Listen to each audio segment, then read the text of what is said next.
Hi guys, welcome to our channel Telugu audio stories with Maithri. నా ఛానల్ని ఎవరైనా ఫస్ట్ టైం చూస్తున్నట్టయితే తప్పకుండా లైక్ చేయండి, షేర్ చేయండి అండ్ సబ్స్క్రైబ్ చేసుకోండి. నా ఇష్టసఖి పార్ట్ 10. ఇక లేట్ చేయకుండా స్టోరీలోకి వెళ్ళిపోదాం. వెంటనే ఆ కెమెరా లాక్కొని ఆ పిక్చర్ని డిలీట్ చేయబోయింది. కానీ తనకు ఆ ఛాన్స్ ఇవ్వకుండా ఆ క్యామ్ని లాక్కొని ఆమెకు అందకుండా పైకి ఎత్తి పట్టుకున్నాడు వైభవ్. ఇక ఆమె అతని ముందు ఎగురుతూ అందుకోవడానికి ట్రై చేస్తుంది.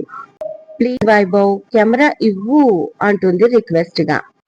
ఈసారి ఆమె ఎదపొంగులు జంప్ చేస్తున్నప్పుడల్లా బంతుల్లా కదులుతూ ఉంటే వాటిని చూసి ఈసారి ఆమె ఎదపొంగులు తను జంప్ చేసినప్పుడల్లా అవి బంతుల్లా కదులుతూ ఉంటే వాటిని చూసి ఫ్రీజ్ అయిపోయాడు వైభవ్. వైభవ్ ప్లీజ్ అంటూ అతను చూపు ఎక్కడుందో గమనించుకొని యు ఇడియట్ అని మురిపంగా తిడుతుంది ఆమె. ఏం చేయాలి మరి, ఇక్కడ ఫెసిలిటీ లేదు, చూడడం తప్ప ఇంకేమి చెయ్యలేం అన్నాడు వైభవ్. యు నాటీ, నిన్న నైట్ నుంచి ఎర్లీ మార్నింగ్ 4 వరకు ఏం చేసావు మరి అనగానే కెమెరా ఆమె చేతికిచ్చాడు. కెమెరా దొరికింది అన్న హ్యాపీలో తను ఉండగానే ఆమెను పైకి లేపి భుజంపై వేసుకొని మెల్లిగా విసుకలు నడుచుకుంటూ సముద్రానికి దూరంగా వాళ్ళు బుక్ చేసుకున్న రిసార్ట్ వైపు అడుగులు వేశాడు వైభవ్.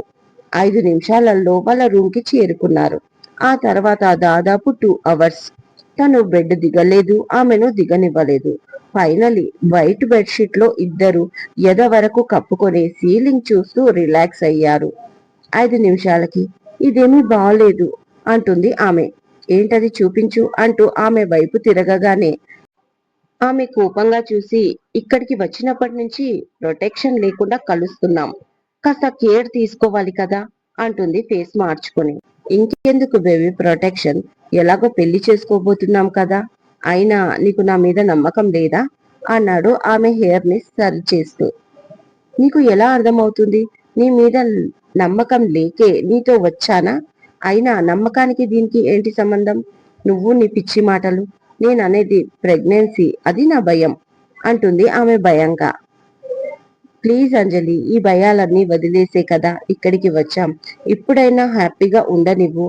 ఈ బ్యూటిఫుల్ మూమెంట్స్ ని మళ్ళీ మన లైఫ్ లోకి రమ్మన్నా మళ్ళీ మళ్ళీ రావు, నీకు అర్థమవుతుందా అంటూ ఆమె ఫేస్ ని అతని 2 చేతుల్లోకి తీసుకొని చాలా ప్రేమగా చెప్పాడు వైభవ్. అతన్ని చూసి హ్యాపీగా నవ్వేసింది. ఆ తర్వాత ఒకరినొకరు కాసేపు చూసుకుంటూ మరొకసారి ఏకమయ్యారు ఇద్దరు. ఇప్పుడు ఎలా ఉంది అడిగింది మెలకువ వచ్చిన ఈషికాని సుజిత. ఇట్స్ ఓకే ఆంటీ, నేను బానే ఉన్నాను, కొంచెం కళ్ళు తిరిగాయి అంతే అంది ఈషిక. ప్రతిసారి ఇలాగే అంటావు, అసలు మీ మధ్య ప్రాబ్లం ఏంటో నాకు అర్థం కావట్లేదు. ఎందుకు నీ హెల్త్ సడన్ గా సిక్ అయ్యింది? అండ్ సేమ్ టైం నిన్ను ఇలాంటి పరిస్థితుల్లో వదిలేసి దేవాంశ్ ఎక్కడికి వెళ్ళాడు అని అడిగింది ఆమె. ఆమె మెల్లిగా పైకి లేచి ఆఫీస్ నుంచి ఏదో అర్జెంట్ వర్క్ అని కాల్ వచ్చింది, అందుకే వెళ్ళాడు. ఆయన ఉన్నంతసేపు నేను బాగానే ఉన్నాను. అప్పటి వరకు జస్ట్ హెడేక్ గా అనిపించి కళ్ళు తిరిగాయి, అదొకటి గుర్తుందాంటి అంటుంది ఈషిక.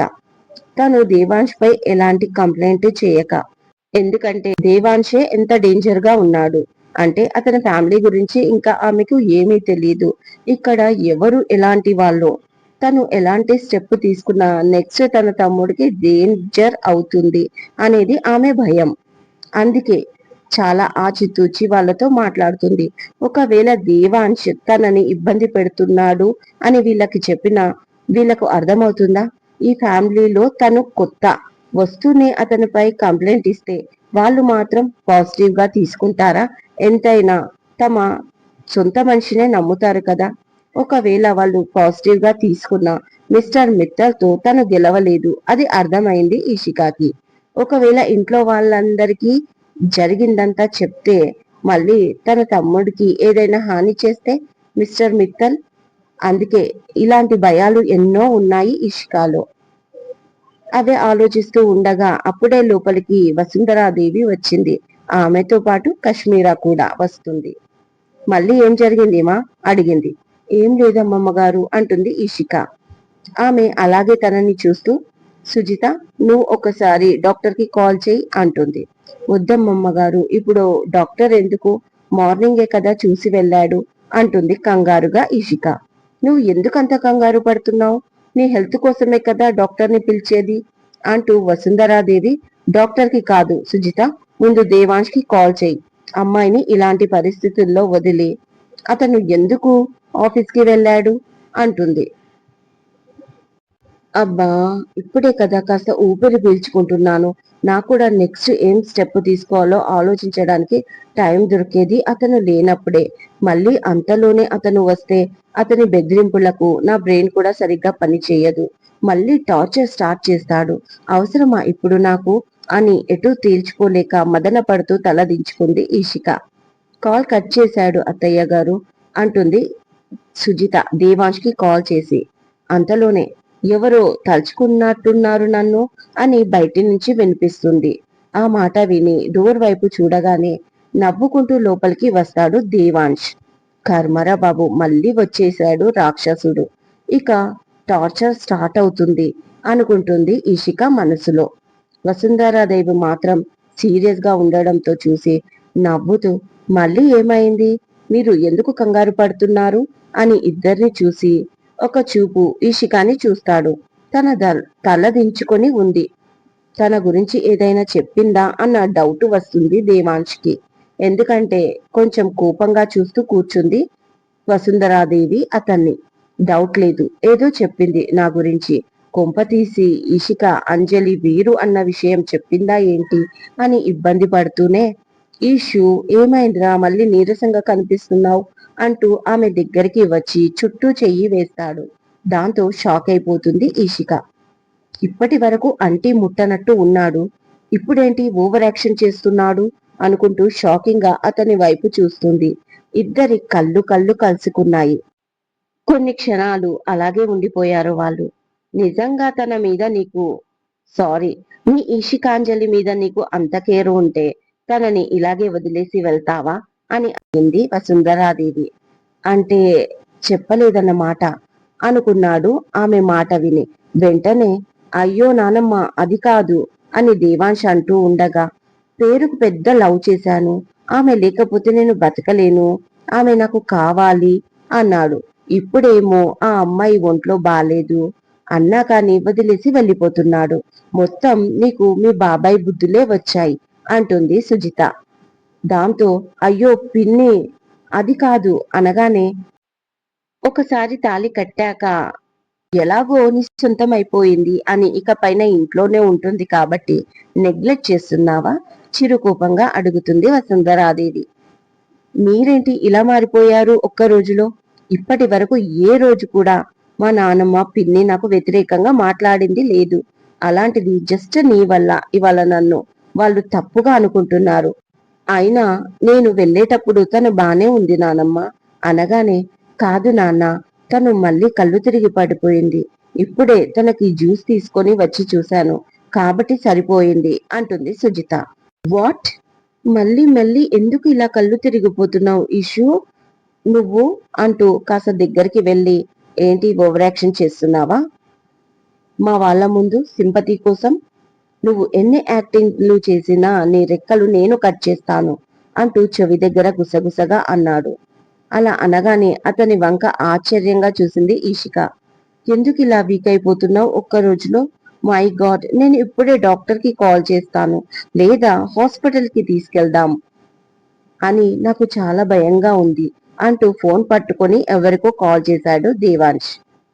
నేను కాదు, ఇతను కదా ఓవర్ యాక్షన్ చేస్తున్నాడు వాళ్ళ ముందు అని మనసులో అనుకుంటూ, పర్వాలేదు నేను బాగానే ఉన్నాను అంటుంది ఈషిక.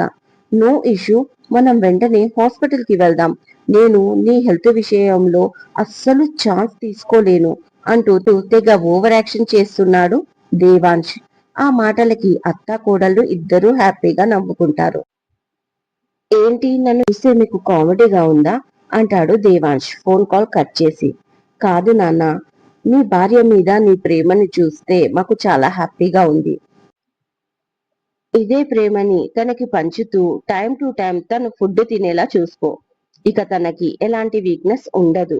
ఇక మేం వెళ్దాం అంటూ ఇద్దరిని ఒంటరిగా వదలాలని సుజితను కశ్మీరాను తీసుకొని బయటికి వచ్చేస్తుంది వసుంధరాదేవి.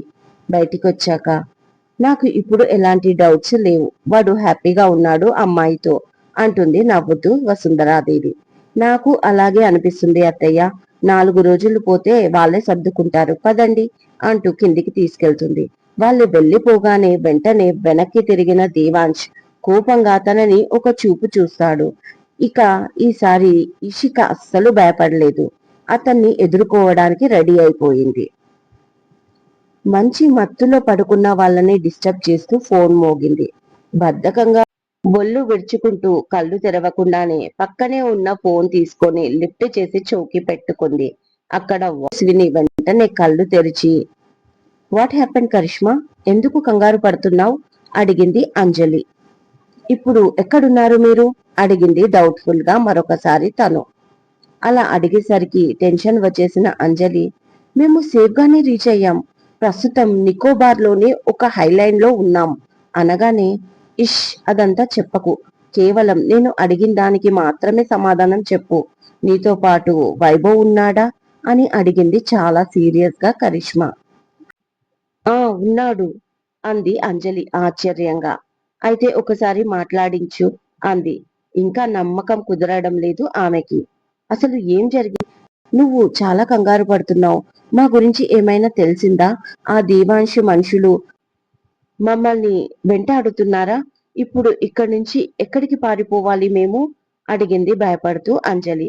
అబ్బా నువ్వంత కంగారు పడకు, ఎవరు వెతకడం లేదు, నువ్వు ఏమైపోయావని సెర్చ్ చేస్తున్నారు ఇండియాలోనే, ఇంకా నువ్వు బయటి దేశాలకు వెళ్ళావు అనేలాగా ఎలాంటి క్లూ దొరకలేదు, ఒకవేళ తెలిస్తే వెతుకుతారేమో, ముందు వైభవ్ తో మాట్లాడాలి నేను అంటుంది కరిష్మా. ఓకే 1 మినిట్ అంటూ రిలాక్స్ అవుతూ పక్కనే ఉన్న వైభవ్ ని లేపింది. ఏంటి అన్నాడు. కరిష్మా అంటూ ఫోన్ ఇచ్చింది అంజలి. హాయ్ కర్రీ, ఏంటి న్యూస్ అని అడిగాడు సీరియస్ గా వైభవ్. నథింగ్, మీరు ఎలా ఉన్నారు తెలుసుకుందామని కాల్ చేశాను బ్రో, సేఫ్ గానే ఉన్నారు కదా అడిగింది కరిష్మా. అంత పకడ్బందీగా ప్లాన్ చేసి నువ్వు పంపించాక ఇక అంత త్వరగా ఎవరికి చిక్కములే మేము. ఇక్కడ అన్ని ఫెసిలిటీస్ ఉన్నాయి, ఆన్లైన్ కి దూరంగా నేచర్ కి దగ్గర బ్రతుకుతున్నాం, అందుకే ఇక్కడి విషయాలు అక్కడ, అక్కడి విషయాలు ఇక్కడ తెలిసే అవకాశం లేదు, ఒకవేళ తెలిసినా అక్కడ ఏం జరిగినా నీకే ముందుగా తెలుస్తుంది, వెంటనే నువ్వు ఎలాగో మమ్మల్ని అలర్ట్ చేస్తావు, ఇక టెన్షన్ ఏముంది మాకు. ఎనీవేస్ ఇంతకీ అక్కడ సిచ్యువేషన్ ఏంటి, ఆ దేవాంశ్ పెళ్లి ఆగిపోయిందా, అతని రియాక్షన్ ఏంటి అని ఆసక్తిగా అడిగాడు వైభవ్. ఇదండి ఇవాళటి ఎపిసోడ్. ఈ ఎపిసోడ్ మీకు నచ్చినట్టు అయితే మాకు కామెంట్లు చెప్పండి, అలాగే లైక్ చేయండి, షేర్ చేయండి, హైప్ ఇవ్వండి, సబ్స్క్రైబ్ చేసుకోండి నా ఛానల్ని. మరొక మంచి ఎపిసోడ్తో మీ ముందు ఉంటాను. మైత్రి.